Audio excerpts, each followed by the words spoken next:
ఒరేయ్ సురేష్, అతన్ని కూడా మనతో పాటు రమ్మందామా? నాకు తట్టనే లేదురా రమేష్, పిలువు మరి. మీరు కూడా వస్తారా అడిగాడు రమేష్. అడిగితే పలకడేమిటి? ఒరేయ్, పిలిచే పద్ధతి అది కాదు. అలా పిలిస్తే ఎవరైనా వస్తారా? నేను పిలుస్తా చూడు. మీరు మాతో పాటు వచ్చేయండి పిలిచాడు సురేష్. అవును కదా, క్షమించండి, మీరు మాతో పాటు వచ్చేయండి. ఒరేయ్ సురేష్, ఇలా పిలిచినా జవాబు లేదేమిటి? ఇదిగో చూడు, చాలాసేపటి నుండి చూస్తున్నాం. ఇల్లు లేనివాడిలా ఉన్నావు. దీనంగా మా వెనకాలే వస్తున్నావు. అందుకనే మా ఇంటికి రమ్మని పిలుస్తుంటే బెట్టు చేస్తున్నావేంటి? కాస్త కోపంగా అడిగాడు సురేష్. అవును, మేము బార్ నుండి బయటికి వచ్చినప్పటి నుంచి మమ్మల్నే అనుసరిస్తున్నావు. పోనీలే అని జాలిపడి మాతో రమ్మంటే మాట్లాడవు. తెల్లగా గుండ్రంగా ఉన్నావని పొగరా?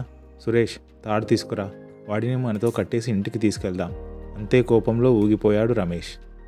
నేను తాడు తెస్తా, నువ్వు నిచ్చెన తీసుకురా. ఎత్తులో ఉన్నాడు కదా, నిచ్చెన వేసి తాడుతో కట్టి మనతో తీసుకెళ్దాం. తాడు, నిచ్చెన మరియు చందమామ ఆట ఉదయం అయ్యే వరకు ఆడుకున్నారు సురేష్, రమేష్.